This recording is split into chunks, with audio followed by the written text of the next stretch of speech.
20장 11절에서 18절까지의 말씀, 우리 다 같이 한 목소리로 함께 읽겠습니다. 마리아는 무덤 밖에 서서 울고 있더니 울면서 굽으려 무덤 속을 들여다보니 흰옷 입은 두 천사가 예수의 시체 뉘었던 곳에 하나는 머리편에 하나는 발편에 앉았더라. 천사들이 가로되 여자여 어찌하여 우느냐? 가로되 사람이 내 주를 가져다가 어디 두었는지 내가 알지 못함이니이다. 이 말을 하고 뒤로 돌이켜 예수의 서신 것을 보나 예수신 줄 알지 못하더라. 예수께서 가라사대 여자여 어찌하여 울며 누구를 찾느냐 하시니 마리아는 그가 동산지기인 줄로 알고 가로되 주여 당신이 옮겨갔거든 어디 두었는지 내게 이르소서. 그리하면 내가 가져가리이다. 예수께서 마리아야 하시거늘 마리아가 돌이켜 히브리 말로 라보니여 하니 이는 선생님이라. 예수께서 이르시되 나를 만지지 말라. 내가 아직 아버지께로 올라가지 못하였노라. 너는 내 형제에게 가서 이르되 내가 내 아버지 곧 너희 아버지 내 하나님 곧 너희 하나님께로 올라간다 하라 하신대. 막달라 마리아가 가서 제자들에게 내가 주를 보았다 하고 또 주께서 자기에게 이렇게 말씀하셨다 이르니라. 아멘. 할렐루야. 하나님께서 이 시간에도 귀한 은혜 주실 줄로 믿습니다. 우리 앞뒤 옆을 보고 인사 나눌 때 참 반갑습니다. 은혜 받읍시다. 인사 나누겠습니다.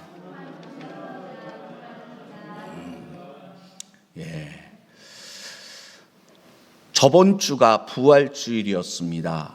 우리가 저번 주부터 3주간에 걸쳐서 요한복음 20장에 나와 있는 부활의 아침, 첫 부활절에 있었던 이야기들을 살펴보고 있는데, 저번 주에는 무엇입니까? 빈 무덤, 예수님의 무덤이 비어 있는데 새벽 미명 예수님의 그 빈 무덤에 찾아왔던 여인들이 예수님의 시신이 사라진 걸 보고 충격을 받죠.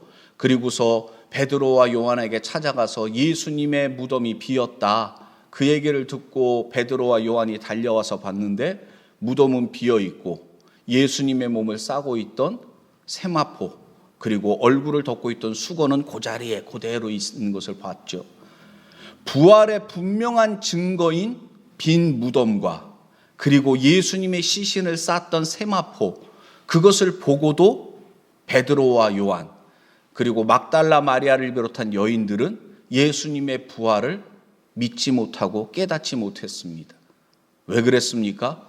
누가복음에 나와 있는 대로 예수님께서 하셨던 말씀을 기억해야 되는데 기억하지를 못하니까 부활의 분명한 증거를 보고도 그들은 예수님의 부활하심을 여전히 알지 못하고 믿지 못했습니다. 오늘 우리가 함께 읽은 말씀을 보면은 이제 베드로와 요한은 예수님의 시신이 사라진 것이 분명한데 뭐 어떻게 조치를 취할 생각도 못하고 집으로 가버렸습니다. 그럴 경황이 없는 거죠. 그들의 마음은 두려움과 걱정으로 가득 차서 근심하며 돌아갔습니다. 막달라 마리아와 함께 왔었던 여인들도 집으로 돌아갔습니다. 그런데 너무나도 예수님을 사랑한 막달라 마리아는 그냥 집으로 갈 수 없었습니다. 예수님의 빈 무덤 거기에 그냥 남아서 홀로 울고 있었습니다. 막달라 마리아가 부활의 첫 증인이 됩니다. 그 당시에는 여자의 증언은 법정에서 효력이 없습니다. 여자가 증인으로서 내가 봤다 해도 소용없는 거, 법적인 의미가 없습니다. 그 정도로 그 당시에 여성의 인권은 밑바닥이었습니다. 사람 숫자를 셀 때도 어린아이와 여자는 숫자에서 빼고서 셌으니까요. 그런데 예수님은 남자가 아닌 여자를 부활의 첫 증인으로 삼으셨습니다. 더군다나 막달라 마리아, 이 여인이 어떤 여인이었는가? 누가복음 8장에 보면 예수님을 돕던 여인들의 이름이 쭉 거론이 됩니다. 그들이 가지고 있는 물질, 그들이 가지고 있는 것으로 예수님과 제자들이 사역할 때 함께 따라다니면서 도왔던 여인들이 있는데, 그 중에 첫 번째로 거론되는 게 막달라 마리아입니다. 이걸로 짐작해 보건대 막달라 마리아는 나이가 많았을 것입니다. 아마도 예수님의 어머니였던 마리아와 나이가 거의 비슷한 사람이 아니었나, 그렇게 추측이 되어집니다. 그런 막달라 마리아에 대해 소개하면서 7 귀신 들렸던 여자였다. 7 귀신 들려서 비참한 생활을 하다가 예수님을 만나고 고침받은 거예요. 예수님께서 고쳐주셔서 그 은혜에 감사해서 예수님을 따라다니면서 돕던 여인이었습니다. 이 막달라 마리아가 부활의 첫 증인이 됐다는 것입니다. 여러분 생각해 보세요. 멀쩡한 사람도 얘기할 때 저 사람이 얘기하니까 믿을 수 있겠다, 그 사람의 배경 뭐 이런 것들을 염두에 두잖아요. 과거가, 이 여자는 귀신 들렸던 여자입니다. 아이고 또 헛것을 봤겠지, 아이고 또 병이 도졌나 보다, 그렇게 사람들이 여기지 않겠습니까? 그런데 예수님은 다른 그 어떤 사람도 아니고 7 귀신 들렸었던 과거가 있던 여인을 부활의 첫 증인으로 삼으셨던 것입니다. 왜요? 예수님을 가장 사랑한 여인이었기 때문인 줄로 믿습니다. 누가 예수님을 만날 수 있습니까? 잠언 8장에 보면 나를 사랑하는 자들이 나의 사랑을 입으며 나를 간절히 찾는 자가 나를 만날 것이니라 말씀했습니다.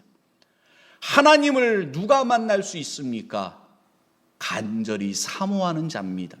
물론 우리가 하나님을 만나려고 아무리 찾아가도, 청와대에 있는 대통령 만나는 것도 쉽지 않지만 대통령과 비교할 수 없는 분이 우리 하나님이신 줄로 믿습니다.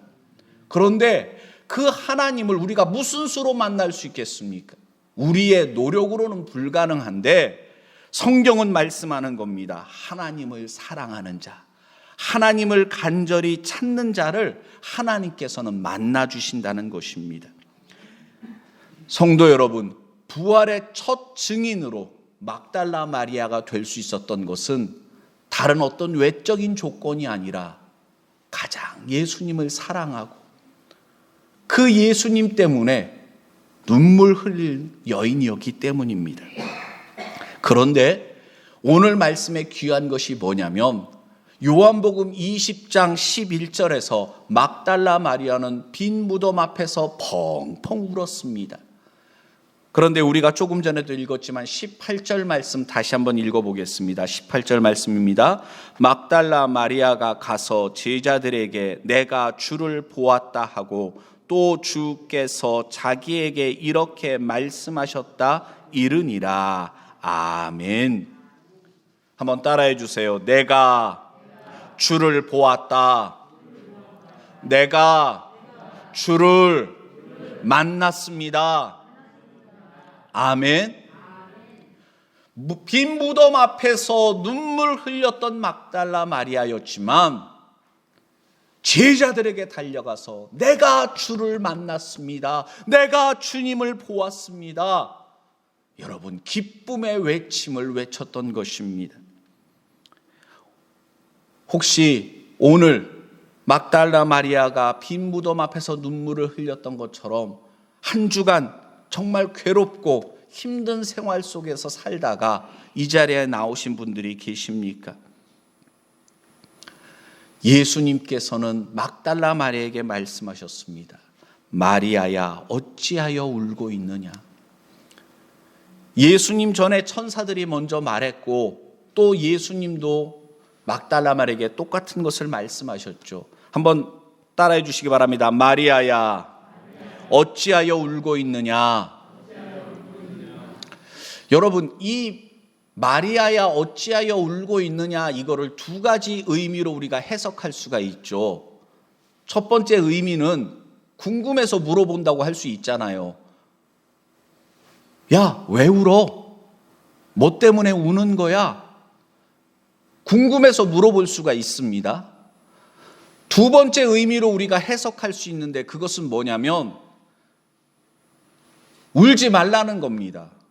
왜 울어? 이거는 울 일이 아니야.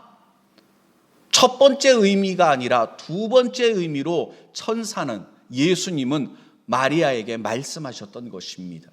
한번 생각해 보세요. 마리아가 우는 이유는 뭐냐면 예수님의 시신이 사라졌기 때문입니다.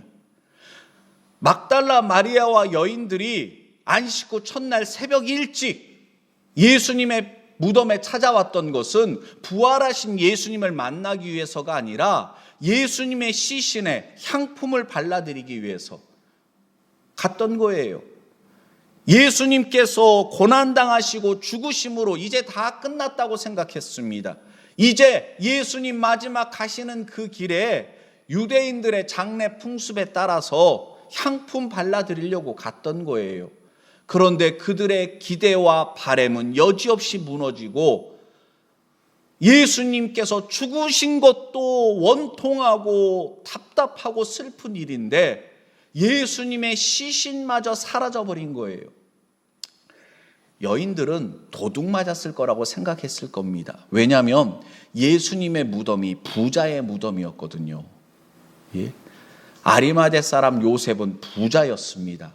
그는 숨어있던 예수님의 제자였어요. 사람들에게 드러내놓고 자기가 예수님의 제자인 것을 나타내지 않다가 예수님께서 십자가에서 고난당하시고 죽으신 다음에 떳떳하게 드러내고 자기가 예수님의 제자인 것을 나타내면서 예수님의 시신을, 자기가 죽으면 자기의 시신을 장사 지내려고 했던 무덤, 그것을 예수님께 드린 거예요. 그게 부자의 무덤이니까 도굴꾼들이 부자의 무덤을 갖다가 도굴을 했을 거다, 그렇게 생각을 하고 슬퍼했었을 것입니다. 그런데 천사도 그렇고 예수님도 그렇고 이건 울 일이 아닌 거예요. 왜요? 예수님의 시신이 있다는 것은 오히려 예수님께서 부활하지 못하셨다는 것이고, 그렇다면 우리의 죄는 여전히 그대로 있다는 것을 의미하는 것 아닙니까? 그러니까 이것은 울고 슬퍼할 일이 아니라 기뻐할 일이라는 것입니다. 그렇기 때문에 예수님께서 마리아야 어찌하여 울고 있느냐, 그렇게 말씀하신 겁니다. 성도 여러분, 때로는 우리가 살다 보면 하나님의 뜻을 깨닫지 못하고 내 입장에서 판단할 때가 있습니다. 그래서 슬퍼하고 그래서 울 때가 있습니다. 하나님의 기쁘신 뜻이 있는데 하나님께서 우리를 하나님의 놀라운 일꾼으로 하나님의 기쁘신 뜻 가운데 하나님의 영광을 나타내기 위해서 사용하시려고 하는데 내가 볼 때 실패한 것 같고 망한 것 같고 억울한 일 당하는 것 같고 그래서 절망하고 낙심할 때가 너무나도 많습니다. 창세기 말씀에 보면 요셉이 형들에 의해서 노예로 팔려갑니다. 애굽에 노예로 팔려간 요셉은 충성을 다합니다. 자기 주인을 위해서 최선을 다하고 주인의 아내가 유혹을 하는데 유혹을 뿌리치죠. 이건 칭찬받을 일 아닙니까? 그런데 오히려 그것 때문에 억울한 누명을 쓰고 감옥 안에 들어갑니다. 인간적으로 봤을 때는 불행이고 억울한 일이고 원통한 일이지만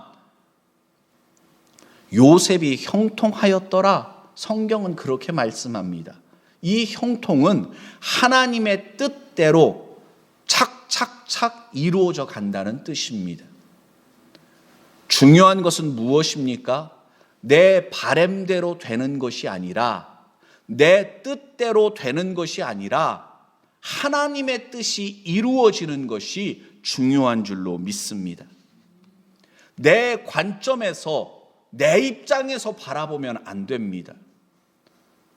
마리아야, 어찌하여 울고 있느냐? 마리아에게만 말씀하시는 것이 아니라 우리에게도 주님은 지금 말씀하고 계실지도 모릅니다. 내가 어찌하여 낙심하느냐? 내가 어찌하여 불안해하느냐? 하나님께서는 지금도 살아계신 줄로 믿습니다. 하나님께서 우리와 함께하고 계신 줄로 믿습니다. 그런데 우리가 하나님을 바라보질 못하고 환경을 바라보고 나를 괴롭히고 나를 힘들게 하는 사람들 때문에 낙심하고 실망한다면 마리아에게 말씀하셨듯이 우리에게 그렇게 주님께서 말씀하시지 않겠습니까?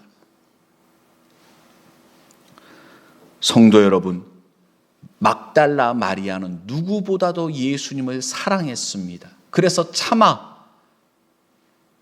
베드로나 요한은 집으로 갔지만, 함께 왔던 여인들은 집으로 갔지만 막달라 마리아는 차마 발걸음이 띄어지지 않았습니다. 그래서 무덤 곁에서 눈물을 흘렸습니다.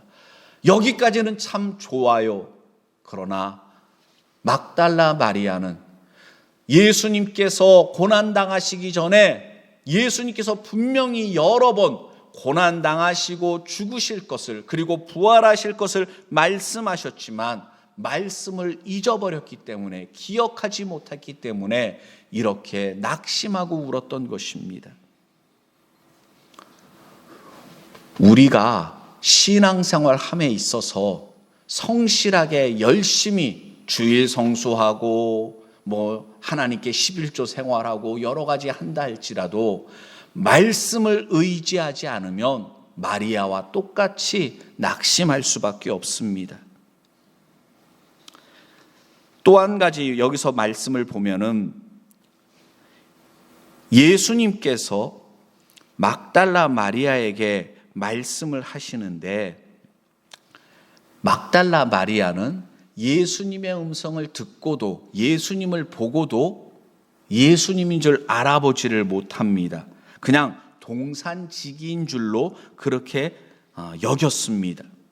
그래서 내가 내 주인의 시신이 없어가지고서 그러는데 혹시 당신이 옮겼으면 어디에 두었는지 내게 알려주세요. 그러면 내가 가져가겠습니다. 그러는데 여러분,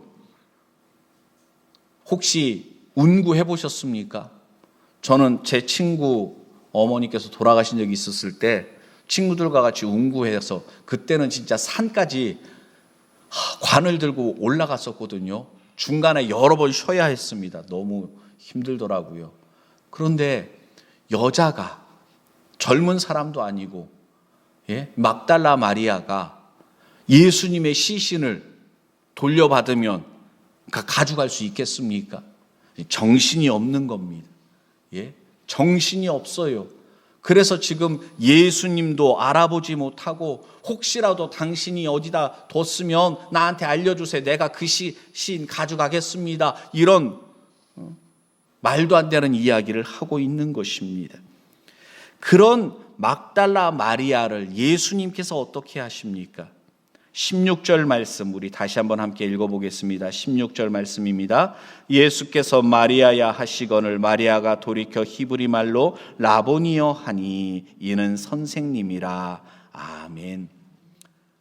예수님께서는 그런 막달라 마리아를 꾸짖지 않으시고 책망하지 않으시고 그의 이름을 불러주셨습니다. 참 어리석은 우리들입니다. 예수님을 믿는다고 하면서도 불신앙의 모습을 나타낼 때가 얼마나 많습니까? 기도해 놓고도 헛소리합니다. 예배 드려 놓고도 엉뚱합니다. 그런 우리들인데 주님은 여기 말씀을 보니까 막달라 마리아를 책망하신 것이 아니라 그의 이름을 불러주십니다. 주님은 우리의 어리석은 모습, 부족한 모습 아시지만 우리를 향한 사랑을 포기하지 않으십니다. 우리의 이름을 불러주시는 줄로 믿습니다. 주님의 음성 듣는 이 시간 되기를 바랍니다. 세상에서 실패하고 불신앙의 모습으로 살고 그랬다 할지라도 하나님의 은혜를 사모하여 주님 앞에 나왔을 때 하나님은 우리의 이름을 불러주십니다. 우리를 새롭게 하십니다. 울고 주저앉아 있던 막달라 마리아를 주님의 증인되게 하셨던 것처럼 우리를 그렇게 사용하여 주시는 줄로 믿습니다. 막달라 마리아는 그 음성을 듣고 깨닫습니다. 그리고 예수님을 뭐라고 말하냐면 라보니여 그럽니다. 선생님 그런 뜻인데 원어 성경의 그 내용을 살펴보면 나의 선생님이라는 뉘앙스가 담겨 있습니다. 극존칭입니다. 친근한 언어입니다. 여러분들에게 있어서 예수님은 어떤 분이십니까? 세상 사람들은 예수님에 대하여 훌륭한 분, 4대 성인 중에 한 명, 여러 가지로 이야기들을 합니다. 심지어 어떤 사람들은 경영자 예수님, 그러면서 경영에 있어서 탁월한 모습을 보였던 예수님, 또는 카운셀러, 상담자로서의 어떤 예수님, 여러 가지로 얘기들을 많이 합니다. 여러분들에게 있어서 예수님은 어떤 분이십니까? 베드로는 주는 그리스도시요 살아계신 하나님의 아들이십니다. 바요나 시몬아, 내가 정말 복되구나. 그것은 내 머리로 안 게 아니라 성령께서 너로 하여금 깨닫게 하신 것이다. 사람들은요, 믿지를 못해요. 어떻게 2000년 전에 죽은 예수가 내 죄를 대신해서 죽을 수 있냐? 어떻게 처녀의 몸에서 아이가 날 수 있냐? 어떻게 죽은 사람이 다시 부활할 수 있냐? 아무리 설명해도 믿지를 못합니다. 우리보다 더 똑똑하다는 사람들이, 더 잘난 사람들이 믿지를 못해요. 그런데 우리들은 어떻습니까? 믿음은 하나님의 선물입니다. 내가 믿으려고 노력해서 되는 게 아니라 하나님께서 우리에게 믿음을 주시니까 믿어지는 거예요. 세상 사람들은 우리를 보고 어리석다 하지만 우리는 오히려 이렇게 분명한 예수님을 왜 믿지를 못할까? 왜 사람들은 예수님께 마음의 문을 열지 못할까? 안타깝기만 합니다. 중요한 것이 무엇입니까? 내게 있어서 예수님은 어떤 분이신가? 그분이 정말 나를 위해 죽으시고 부활하신 분, 나의 참 주인 되심을 고백한다면 그 고백대로 살아가시기를 바랍니다. 예수님을 나의 주, 나의 하나님으로 고백한다면, 오늘 우리가 함께 읽은 말씀에 보면 막달라 마리아는 예수님, 부활하신 예수님을 만납니다. 그리고 그는 증인의 삶을 살아갑니다. 그런데 과정이 있습니다. 부활하신 예수님을 딱 만나고 나서 확 바뀌고 그런 것이 아니라 예수님께서 막달라 마리아를 부활의 증인으로 만들어 가시는데, 자, 여기 말씀을 보면 17절 말씀 우리 다 같이 함께 읽어보겠습니다. 예수께서 이르시되 나를 만지지 말라. 내가 아직 아버지께로 올라가지 못하였노라. 너는 내 형제들에게 가서 이르되 내가 내 아버지 곧 너희 아버지 내 하나님 곧 너희 하나님께로 올라간다 하라 하신대. 아멘. 여기에서 우리는 두 가지를 생각해 볼 수가 있습니다. 첫 번째는 뭐냐면 예수님께서 왜 막달라 마리아에게 나를 만지지 말라 이렇게 말씀하셨을까? 막달라 마리아는 너무 반갑잖아요.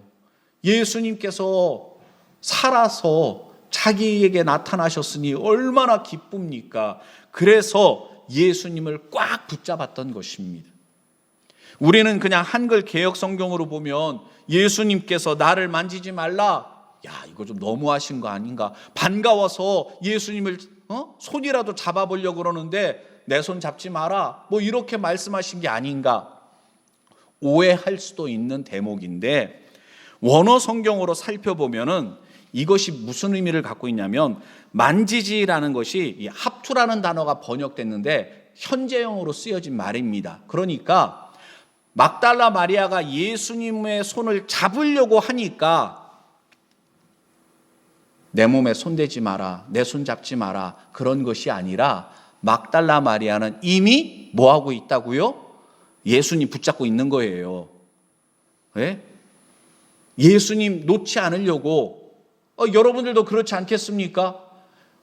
잃어버렸던 자녀를 갖다가 찾았어요. 그러면 어떡합니까? 다시는 자식 잃어버리지 않으려고 꽉 붙잡고 있지 않겠습니까? 막달라 마리아의 심정이 그런 것입니다. 예수님 고난당하시고 죽으실 때 얼마나 슬프고 괴로웠는지 몰라요. 그리고 무덤에 왔을 때 무덤이 비고 예수님 시신이 없는 걸 보고 얼마나 마음이 상했는지 몰라요. 그런데 부활하신 예수님을 만나고 나니까 견딜 수 없는 마음으로 예수님을 꽉 붙잡고 있었던 것입니다. 그러니까 예수님께서 나를 만지지 마라, 그런 말이에요. 계속 이렇게 붙잡고 있으면 안 된다, 그렇게 말씀하시는 겁니다. 여러분, 예수님께서 막달라 마리아에게 그 다음에 하신 말씀이 무엇입니까? 내가 아직 아버지께로 올라가지 못하였노라. 이것도 우리가 한글 개역 성경으로만 보면 좀 오해하기 쉬운데, 예수님은 부활하신 줄로 믿습니다.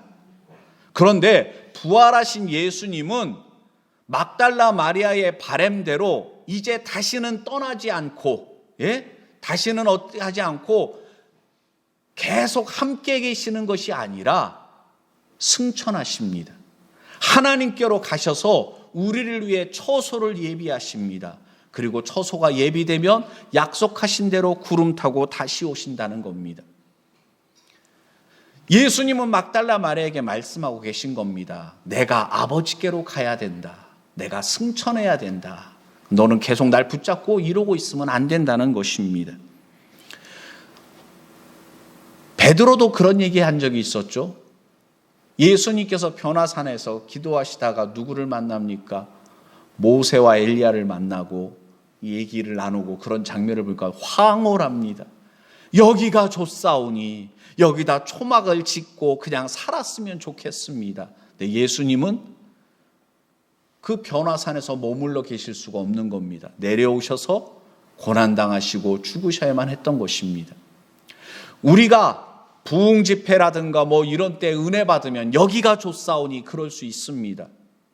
특히나 가족들은 예수님을 믿지 않아요. 심지어 내가 교회 간다고 핍박하고 막 그렇습니다. 그러면 집에 가기 싫을 수도 있어요. 여기가 좋사오니 그냥 교회에서 살았으면 좋겠다. 근데 그게 아니라는 것입니다. 예수님을 만났다면, 부활의 예수님을 만났다면 증인의 삶을 살아야 되는 것입니다. 예수님 손 꼭 붙잡고 그냥 있으면 안 된다는 것입니다. 우리에게 명하신 사역지, 때로는 그곳이 가정일 수도 있습니다. 직장일 수도 있습니다. 나를 정말 괴롭히고 내 신앙을 조롱하고 비웃는 사람일 수도 있습니다. 우린 그들에게 가서 내가 주님을 만났습니다. 부활하신 예수님을 내가 만났습니다. 우리가 증인의 삶을 살아가야 되는 줄로 믿습니다. 또 여기 17절 말씀에서 예수님께서 이런 말씀을 하십니다. 너는 내 형제들에게 가서 이르되 내가 내 아버지께 곧 너희 아버지 내 하나님 곧 너희 하나님께로 올라간다 하라 하신대. 예수님께서 고난당하시고 죽으셨습니다. 그리고 부활하셨습니다. 이것은 목적이 아닙니다. 학생이 대학교에 들어가는 것이 목적입니까? 그러면 대학 들어가서 공부 안 합니다. 대학 들어가서 이제 뭐 놀러 다니고 연애하고 뭐 하고 그러다가 세월 다 보내고 졸업하면 취직도 제대로 못 합니다. 대학에 들어가는 게 목적이 돼서는 안 됩니다. 공부하는 어떤 과정의 하나인 것입니다. 예수님께서 십자가에서 죽으시고 부활하신 것은 그것 자체가 목적이 아니라 그것을 통해서 아담과 하와가 범죄함으로 인해서 하나님과 인간 사이에 담이 생겼습니다. 죄의 담. 생명의 근원 되신 하나님과의 관계가 깨어졌어요. 죄로 인해서. 거룩하신 하나님과 죄인된 인간은 함께 있을 수가 없었던 것입니다. 인간의 힘으로, 인간의 그 어떤 것으로 죄의 문제를 해결할 수가 없습니다. 죄인이 죄인을 구원할 수가 없어요. 그래서 아무런 죄가 없으신 예수님께서 우리의 죄값을 대신 담당하시고 죽으시고 부활하셨던 것입니다. 그래서 여기 17절에서 말씀하시는 것이 그거예요. 내가 사망 권세를 깨뜨리고 부활함으로 인해서 하나님과 너희와의 관계가 회복되었다는 것입니다. 전에는 하나님과 원수된 관계였어요. 그런데 이제는 하나님의 자녀가 됐다는 것입니다. 내 아버지가 이제 너희의 아버지가 됐다는 거예요. 할렐루야. 성도 여러분, 우리가 어떻게 이렇게 예배 드릴 수가 있습니까? 우리가 어떻게 하나님께 기도할 수 있습니까? 하나님과의 관계가 예수님을 통해서 회복되었기 때문입니다. 특권이에요. 하나님의 자녀된 특권입니다. 권세입니다. 청와대에 있는 대통령, 미국에 있는 백악관에 있는 대통령, 아무리 대단한 사람이고, 그 얼굴 한번 보려면 여러 가지 신원 조회도 하고 절차가 복잡하고 까다롭겠지만, 대통령의 자식은 다 무사통과인 겁니다. 가족이니까, 자녀이니까 그것이 가능한 것입니다. 예수님께서 왜 십자가에서 죽으셔야만 했습니까? 왜 부활의 첫 열매가 되셔야만 했습니까? 하나님과 우리와의 그 막힌 관계를 회복시키기 위해서입니다. 그런데 아직도 이것을 깨닫지 못하고 하나님을 어렵게만 여기는 분들이 있습니다. 아바 아버지라는 말이 있죠. 이건 뭐냐면 아빠라는 의미를 갖고 있습니다. 거룩하신 하나님을 우리가 어떻게 아빠라고 부를 수가 있습니까? 예수님께서 그것을 가능하게 하셨다는 것입니다. 그런데 그것을 누리지를 못해요. 그 은혜를 누리지를 못해요. 한번 따라해 주세요. 제발 누리자. 하나님의 자녀된 권세를 누리시기를 바랍니다. 기도할 수 있는데 왜 기도 안 하세요? 하나님의 약속하신 은혜와 복을 누리면서 살아야 되는데 어렵게만 생각해요. 나같이 못나고 나같이 부족한 사람이 그런 은혜 받을 자격이나 있나요? 사랑받을 자격이나 있나요? 겸손한 것 같죠? 어느 부모가 내 자식이 저 죄송한데요, 저 어려우시더라도 배가 고픈데 밥 좀 주시면 안 돼요? 그런 자식을 내버려 두겠습니까? 자녀는 당당하게 요구하는 거예요. 어제도 교회 일 끝나고 집에 갔더니 미송이가 찜닭을 시켰대요. 자기가 시켰대요. 엄마는 손이 좀 베었대요. 그래서 엄마가 그러니까 자기가 찜닭을 자기가 사는 거래요. 예? 그러냐? 아이고 기특하다. 그리고 맛있게 먹었어요. 근데 이 녀석이 하는 소리가 아빠, 나는 찜닭을 샀어요. 엄마는 손이 뱄어요. 아빠가 설거지 하세요. 제가 어제 군말 없이 그래야지 내가 설거지 하마 그랬습니다. 여러분, 가족이니까 당연한 거 아닙니까? 우리는 한 가족인 줄로 믿습니다. 하나님을 아버지라고 고백하는 가족이에요. 그런데 너무 코로나19 때문에 더 그런지도 모르겠지만 성도의 교제가 너무 예전 같지를 못합니다. 우리가 하나님과 하나 되어야 됩니다. 성도가 주 안에서 하나 되어야 됩니다. 내 아버지면 내 옆에 있는 사람의 아버지도 되는 것입니다. 우리가 정말 예수님께서 왜 고난당하시고 죽으셔야만 했는가? 왜 예수님께서 부활하셨는가? 그 의미를 잊지 말아야 됩니다. 그리고 더욱 하나님과의 관계가 친밀한 관계가 되도록 힘써야 됩니다. 대화가 필요합니다. 같은 집에 살아도 부부 사이의 대화가 점점점 사라지면 부부관계가 어떻습니까? 부모와의 자녀 사이의 대화가 점점점 줄어들면 어떻습니까? 마찬가지입니다. 하나님과 대화가 줄어들면 우리 스스로가 느낍니다. 하나님과의 소통, 하나님과의 깊은 영적인 교제가 이루어져야 됩니다. 기도가 바로 하나님과의 대화인 줄로 믿습니다.